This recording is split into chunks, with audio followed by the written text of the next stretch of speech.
Hello everyone, myself Palak Thakur and I am your geography teacher of a class 9th standard. So today we will discuss about the chapter of endogenic movement. In previous classes we already discussed about the endogenic movement, earthquake, causes of the earthquake, slow movement, block movement and the fold mountain, etc. So today we will discuss about the topic of the primary or P wave. Primary or P wave. First point that it is.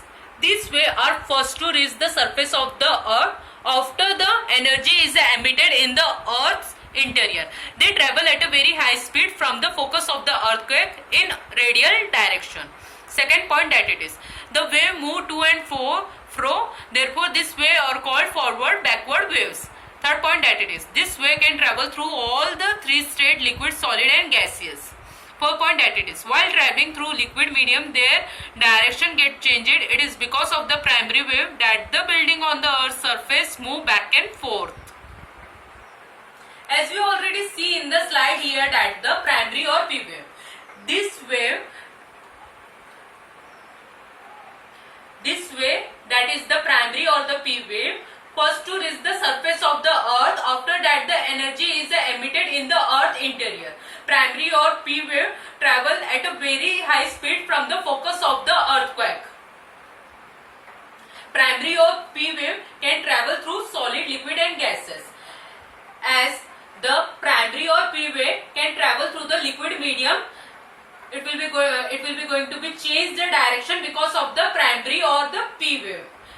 This way means the primary or the P wave move back and forth, so it is called as the forward backward wave. Now our next topic, that is the secondary or the S wave. Secondary or S waves. First point that it is. This wave which reach the earth's surface after the primary wave are called secondary wave. Second point that it is. This wave also scatter in all the direction from the focus of the earthquake. Third point that it is. Their velocity is less than P wave. Fourth point that it is. The particle lying in the wave of this wave move up and down in the direction of the energy transfer. Fifth point that it is. This wave can travel only through the solid medium and they get absorbed as they enter the liquid medium. Sixth point that it is. The building on the earth's surface move up and down because of this wave. These are more destructive than P wave.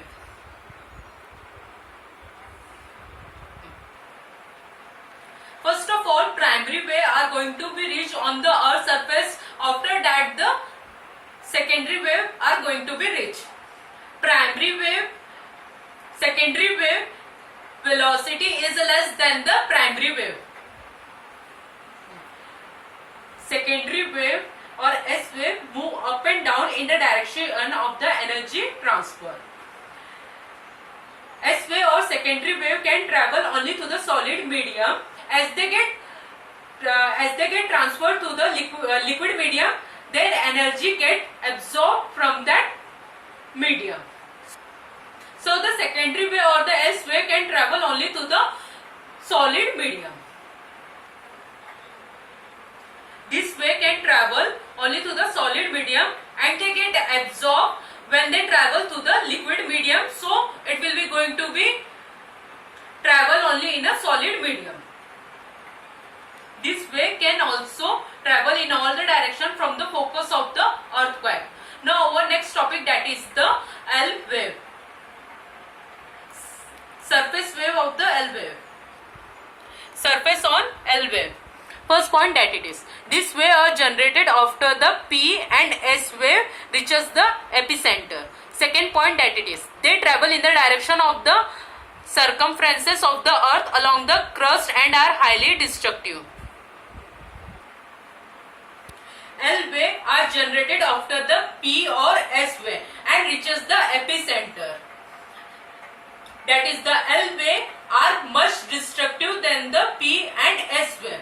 As we already know that P waves are less destructive and S wave are more destructive than the S wave, and secondary wave are more destructive than the primary wave, and the L wave are more destructive than the primary or S wave. primary and the S secondary wave. L wave travel in the direction of the circumferences of the earth. Now our next topic, that is the causes of the earthquake. Effect of earthquake.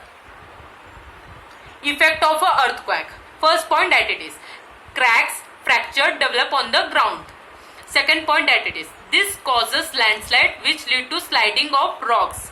Third point, that it is sometimes the ground water change its course. For example, well may get water or may dry up. Fourth point, that it is communication system collapses. Fifth point, that it is transportation route get disrupted. Sixth point, that it is building collapse and lose of life and property occurs. Seven point, that it is in snow cover area avalanches may occur. 8 point, that it is some areas get uplifted while some may subside. 9 point, that it is tsunami are generated in ocean. This way can cause great loss of life and property in coastal area.